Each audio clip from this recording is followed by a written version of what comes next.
I don't speak French. Yeah, no worries.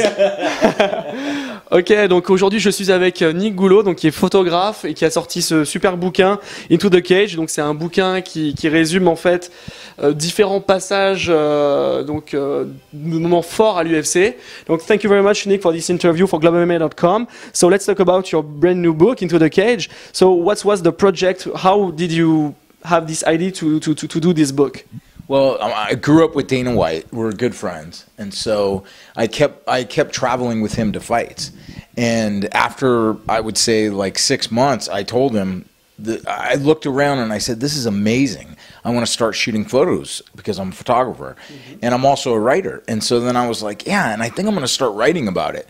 And he just said, "I don't care. Just do whatever you want to do." And so the project just kind of turned in from a fight to another fight to another fight, to where I just looked at what I had and I said, I think I have a book here. And so one of the things that really interested me in it was the fact that, you know, MMA is a new sport. And so there really hasn't been, if you look at boxing, you had more literary writers like Hemingway writing about like boxing, and I looked at MMA and no one had done that. Because as I was telling you, I'm not a journalist. It's not news. But I wanted to write about it from a literary perspective. And so that's what I did. I was like, I want to take artistic photographs and I want to write about it in a very artistic way. Because to me, at first, when you see MMA, you see the brutality in it, like boxing. But underneath that, there's this like poetry and this beauty associated with MMA. And that's what I wanted to capture in both the photos and in the writing. So inside this book, we can see only photographs during these events, or maybe outside the cage also? No, but inside the cage, outside the cage. Not so much was I at the cage. I could have been, but I really wanted to photograph backstage because no one has access. So I was the only one who had access to photograph everything going on back there because of my friendship with Dana. And so that's what I really concentrated on. All right. So how many events did you cover to build this book? Maybe 4 years, 3-4 years of events of just traveling. So I don't know, maybe, 50 maybe, something like that. I mean, it's just years of my life. So besides the photographs, can we read some good stories inside? Yeah, absolutely. And like I said, it's not news. It's more about what is, you know, I wanted to capture, if you don't understand MMA, so that you could read about it and say, now I understand why people are so fanatical about it. Because when I first started going to events, I went because of my friendship with Dana.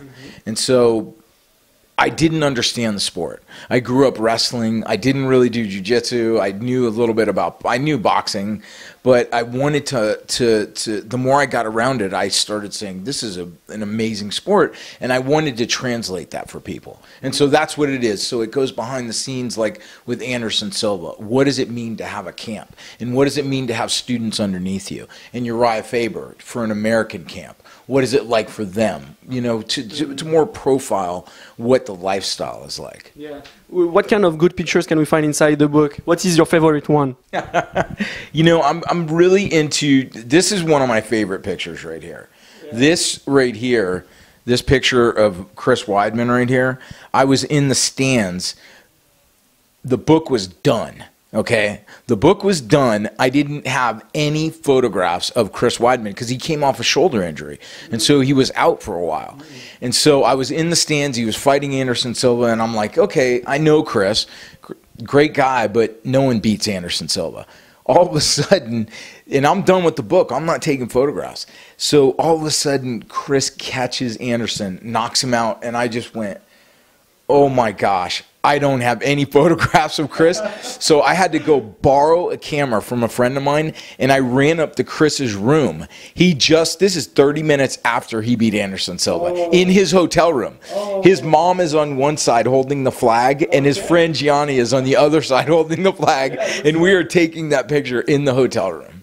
So, yeah, that's one of them. So that's how behind the scenes it was. It was like, you know, I know all the fighters, and it was like I went over to Lyoto Machida's house, and I took a photo. Let me see what I have here.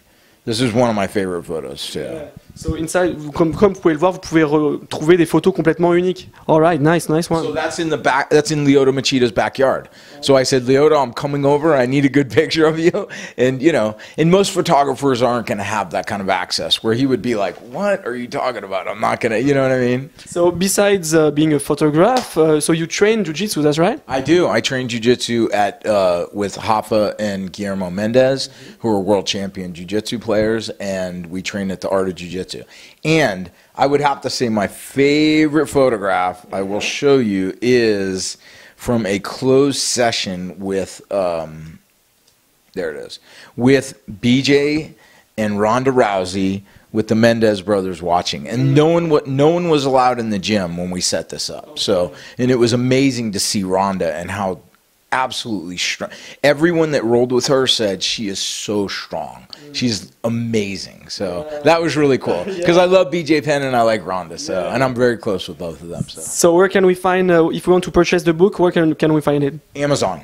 You can order it on Amazon, and hopefully we'll have a French translation next year. Yeah, hopefully. Okay, thank you very much, Nick, for this beautiful book. Thank you. So, je vous encourage donc à commander ce bouquin si vous êtes fan de l'UFC. Vous allez pouvoir y trouver donc de superbes photos, plein de petites histoires intéressantes. Donc voilà, c'est vraiment un bouquin à avoir dans sa collection, dans sa bibliothèque. Thank you very much, Nick. Thank you. Cool.